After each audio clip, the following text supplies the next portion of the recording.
మీరు నమ్మినా నమ్మకపోయినా జూలై 15వ తేదీ తర్వాత వృషభ రాశి వారి జీవితంలో జరగబోయే మార్పులని పుట్టించిన ఆ భగవంతుడు కూడా ఆపలేడు. అసలు జూలై 15వ తేదీ తర్వాత నుండి కూడా వృషభ రాశి వారి జీవితంలో జరగబోయే మార్పులు ఏమిటి, వీరికి ఏ విధమైన అదృష్టం కలగబోతుందో మనమైతే ఇప్పుడు క్లియర్గా తెలుసుకుందాం. అంతకన్నా ముందుగా మీలో ఎవరైనా కొత్తగా కనుక మన ఛానల్ని చూస్తున్నట్లయితే తప్పకుండా వీడియోని లైక్ చేయండి. తప్పకుండా మన ఛానల్ అయితే సబ్స్క్రైబ్ చేసుకోవడం మర్చిపోకండి. సబ్స్క్రైబ్ చేసుకోవడంతో పాటుగా పక్కన ఉన్న బెల్ ఐకాన్లో ఆల్ని ట్యాప్ చేయండి. ఈ విధంగా చేయడం ద్వారా మేము పెట్టే ప్రతి వీడియో కూడా మీకు నోటిఫికేషన్ రూపంలో కనిపిస్తుంది. మీరు మిస్ కాకుండా మన వీడియోని చూడగలుగుతారు. ఇక వీడియోలోకి వెళ్ళిపోదాం. కృతిక 2, 3, 4 పాదాలు, రోహిణి 1, 2, 3, 4 పాదాలు, మృగశిర 1, 2 పాదాల్లో జన్మించిన వారైతే వృషభ రాశికి చెందుతారు. వృషభ రాశి అనగా ఎద్దు. ఈ రాశి వారికి అధిపతి శుక్రుడు. రాశి చక్రంలో ఈ వృషభ రాశి 2వ రాశి. ఈ రాశికి అధిపతి శుక్రుడు కనుక స్థిరంగా ఉండడం, ఆనందంగా ఉండడం, వాత్సల్యమును కలిగి ఉండడం, దృఢత్వం కలిగి ఉండడం, అచంచల విశ్వాసం కలిగి ఉండడం ఈ రాశి వారికి మూల సూత్రాలుగా చెప్పవచ్చండి. వృషభ రాశి వారిని కష్టాలు భయపెట్టినా కిందకు పడదోలేవు. అదృష్టానికి చాలా దగ్గరగా వీరి జీవితం కూడా నడుస్తుంది. ప్రారంభించబోయే పనులలో కాలానుగుణంగా ముందుకు సాగండి. మంచి జరుగుతుంది. నూతన వస్తువులను సేకరిస్తారు. అనవసర ఖర్చులను అదుపులో ఉంచితే మేలు. దుర్గారాధన శుభప్రదం. ప్రారంభించిన కార్యక్రమాలు సకాలంలో పూర్తి అవుతాయి. వాణిజ్యపరమైన లావాదేవీలు సత్ఫలితాలను ఇస్తాయి. వ్యాపారంలో అనుకూల ఫలితాలు కూడా ఉన్నాయి. ఆర్థికంగా అనుకూలత ఉంటుంది. ఆత్మవిశ్వాసంతో ముందుకు సాగండి. అనుకున్నది అనుకున్నట్లుగా మీరు సాధిస్తారు. బంధుమిత్రుల సహకారం ఉంటుంది. ఉద్యోగంలో శ్రమ పెరగకుండా చూసుకోవాలి. అధికారులను ప్రసన్నం చేసుకునే విధంగా పనిచేయాలి. ఒక శుభవార్త మీకు చాలా ఆనందాన్ని కూడా కలిగిస్తుంది. నూతన బాధ్యతలు చేపడతారు. ఒత్తిడి పెరగకుండా చూసుకోవాలి. అభివృద్ధికి సంబంధించిన అంశాలు ఏదైనా సరే సందేహం వచ్చినప్పుడు అనుభవజ్ఞుల సలహాలు తీసుకోవడం ఉత్తమ ఫలితాలను ఇస్తుంది. కుటుంబ సమస్యల సహకారం మీకు ఎంతగానో మేలు చేస్తుంది. నూతన వస్తు ప్రాప్తి ఉంటుంది. ఇష్టదేవత ఆరాధన మీకు అన్ని విధాలుగా కూడా శుభ పరిణామాలను ఇస్తుంది అని చెప్పడంలో సందేహం అయితే అస్సలు లేదండి. ఈ వృషభ రాశికి చెందినటువంటి వారికి ఈ సమయంలో వీరి గ్రహాల అనుకూలత అనేది ఈ విధంగా ఉండి అసలు ఈ రాశి వారి జీవితంలో జరగబోయేటటువంటి ముఖ్యమైన మార్పులు ఏమిటో కూడా మనం ఇప్పుడు క్లియర్గా తెలుసుకుందాం. వృషభ రాశికి చెందినటువంటి వారికి సంవత్సరం వృషభ రాశిలో జన్మించిన వారికి ముఖ్యంగా వ్యాపారస్తులకు మిశ్రమ ఫలితాలు అయితే ఉంటాయి.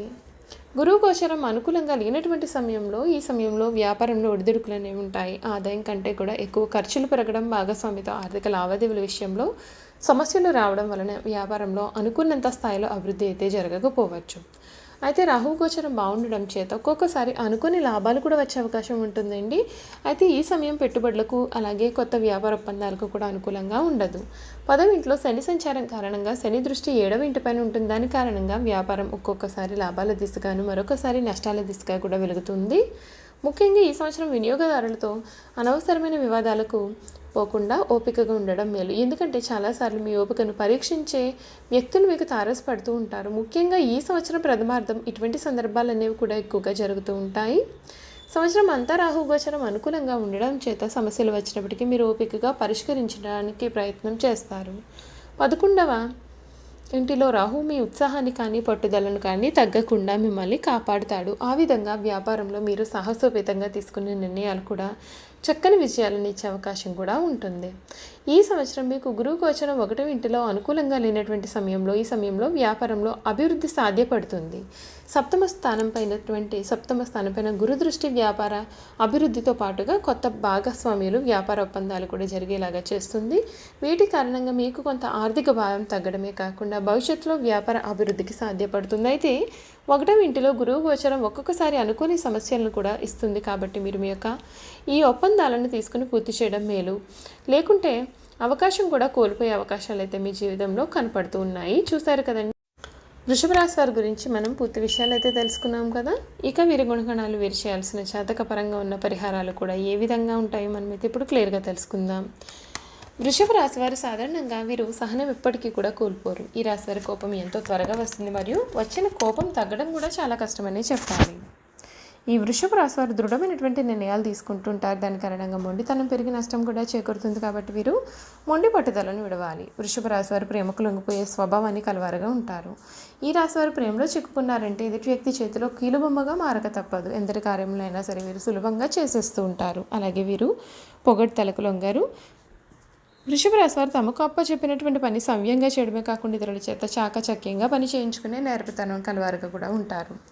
ఈ రాశి వారి సాంకేతిక కార్యక్రమాల్లో బాగా రాణిస్తారు. ఫోటోగ్రఫీ, చిత్రలేఖనం, ప్రసిద్ధ వ్యక్తుల ఫోటోలు సేకరించడం, నాణ్యాలను సేకరించడం వంటి వాటిపైన వీరికి చాలా ఆసక్తి కూడా ఉంటుంది. వస్త్రములు, సుగంధ ద్రవ్యములు, సంగీత పరికరాల వ్యాపారాల యందు కూడా వీరు చక్కగా రాణిస్తారు. ఈ రాశి వారికి చక్కటి శారీరక నిర్మాణం, మంచి ప్రాణశక్తి ఉంటుంది. మిగిలిన రాశుల కంటే కూడా వృషభ రాశికి చెందినటువంటి వారికి చక్కటి ఆరోగ్యం కూడా కలిగి ఉంటారు. ఏదైనా కార్యక్రమం నందు నిమగ్నం ఉన్నప్పుడు ఆహారం నిద్రయందు శ్రద్ధ చూపకపోవడం చేత వీరి యొక్క ఆరోగ్యం క్రమంగా క్షీణించే అవకాశాలు కలవు. ఈ రాశి వారికి ఊపిరితిత్తులు, శ్వాస సంబంధిత వ్యాధులకు సంబంధించిన వివిధ వ్యాధులు వచ్చే అవకాశాలు కూడా కనిపిస్తూ ఉన్నాయండి. ఈ రాశికి చెందినటువంటి అదృష్టపు రంగు తెలుపు, అదృష్టపు సంఖ్య 6, అదృష్ట వారం శుక్రవారం. ఈ రాశి వారికి మధ్య వయసు నుండి కూడా జీవితం చాలా అద్భుతంగా ఉంటుంది. అనగా వీరు అనుకున్నటువంటి జీవితాన్ని చూస్తారు. అత్యున్నత స్థాయికి చేరి మంచి పదవులు పొందే అవకాశాలు కూడా ఉన్నాయి. మంచి ధన సంపాదన నిర్మించుకోవడం, స్వగృహం నిర్మించుకోవడం కూడా వీరికి జరగనుంది. చూసారు కదండి, ఈ వృషభ రాశి వారి గురించి అయితే మనం పూర్తి విషయాలు తెలుసుకున్నాం కదా. ఇక వీరి గుణగణాలు, వీరు చేయాల్సిన జాతకపరమైన పరిహారాలు తెలుసుకుందాం. వృషభ రాశి వారు ఎక్కువగా ప్రొఫెసర్లుగా స్థిరపడుతూ ఉంటారు. నూతన విషయాలను తెలుసుకోవడానికి ఉత్సాహం చూపించడంతో పాటు తమకు తెలిసిన విషయాలను కూడా 10 మందికి చెప్పాలని చూస్తూ ఉంటారు. వీరెప్పుడూ పిల్లాపాపలతో పాటు కుటుంబంలోని వారితో కలిసి ఒకే ఇంటిలో జీవించాలని కూడా ఆశిస్తారు. బంధువుల పిల్లలను కూడా తమ పిల్లల వలె భావించడం చేత వారికి ప్రతి ఒక్కరికి కూడా వీరిపైన ఎనలేని అభిమానం అయితే ఉంటుంది. ప్రేమ అంటే వీరికి ప్రాణం. ఈ రాశి వారి వ్యాపారం గురించి చూసుకున్నట్లయితే భవన నిర్మాణ పరిశ్రమకు సంబంధించి ఏ పని చేపట్టినా వీరు చాలా విజయవంతంగా ముందుకు దూసుకు వెళ్తారు. ఈ వ్యాపారంలో వీరు ప్రవేశిస్తే దినాభివృద్ధి సాధిస్తారు. దీంతో పాటుగా వీరు రియల్ ఎస్టేట్ రంగాల్లో సైతం లాభాల బాటలో పయనిస్తారు. ఈ రాశి వారు గ్లాసు పేపర్ పరిశ్రమల జోలికి వెళ్ళకపోవడం మేలు. ఈ రాశికి చెందినటువంటి వారు దృఢ సంకల్పం, కార్యాచరణ శక్తిని కలిగి ఉంటారు. అనుకున్నది సాధించే వరకు నిద్రపోని మనస్తత్వం గలవారుగా ఉంటారు. అందరినీ ఆరాధించే మనస్తత్వం కలిగి అందాన్ని ఆరాధించే హృదయం కలిగిన వారుగా ఉంటారు. వీరికి భూషణాలుగా భాసిస్తాయి. ఈ రాశికి చెందినటువంటి వారికి ఆర్థిక స్థితి అనుమతించినట్లయితే ఒక దేశీయ గోమాతను ఆవును దానం చేయండి. ఆవును దానం చేయడం వల్ల మీకు అపారమైన పుణ్యకర్మలు లభిస్తాయి. మీ ఆర్థిక స్థితి అనుమతిస్తే మీ కుటుంబంలోని మహిళలను స్వచ్ఛంద సంస్థలు కానీ, నిరుపేదలకు కానీ అప్పుడప్పుడు అన్నదానం చేయమని చెప్పండి. మీరు వివాహేతర వ్యవహారాలకు దూరంగా ఉండాలి. ఇటువంటి వ్యవహారాలు మీకు చాలా ప్రమాదాలను, నష్టాలను, కష్టాలను, దురదృష్టాలను తీసుకువస్తాయి. శనివారం రోజున పేదలకు పంచదార, తెల్లటి మిఠాయిలు లేదా తెలుపు రంగు తినుబండారాలు దానం చేయండి. ఈ విధంగా చేయడం వలన అదృష్టం మీకు అండగా ఉంటుంది. అదేవిధంగా మీ ఇంటి పైకప్పు పైన పక్షుల కొరకు ఆహార ధాన్యాలు బరువైన మట్టి పాత్రల్లో ఉంచండి. అలాగే మీ ఇంటి బయట శుభ్రమైన ప్రదేశంలో జంతువుల కొరకు ఆహారాన్ని ఉంచండి. మిగిలిపోయిన ఆహారాన్ని ఎప్పుడు కూడా వృధా చేయకుండా ఇలా జంతువులకు అందించండి. చీమలు మరియు క్రిమికీటకాల కోసం ఆహారాన్ని పొదలలో చల్లుతూ ఉంటే మీకు మేలు జరుగుతుంది. చూసారు కదండి, వృషభ రాశి వారి గురించి అయితే మనం పూర్తి విషయాలు తెలుసుకున్నాం కదా. ఈ వీడియో కనుక మీకు నచ్చినట్లయితే తప్పకుండా వీడియోని లైక్ చేయండి. తప్పకుండా మన ఛానల్ని సబ్స్క్రైబ్ చేసుకోవడం మర్చిపోకండి. సబ్స్క్రైబ్ చేసుకోవడంతో పాటుగా పక్కన బెల్ ఐకాన్లో ఆల్ని ట్యాప్ చేయండి. ఈ విధంగా చేయడం ద్వారా మేము పెట్టే ప్రతి వీడియో కూడా మీకైతే నోటిఫికేషన్ రూపంలో కనిపిస్తుంది. మీరు మిస్ కాకుండా మన వీడియోని చూడగలుగుతారు. Thank you for watching.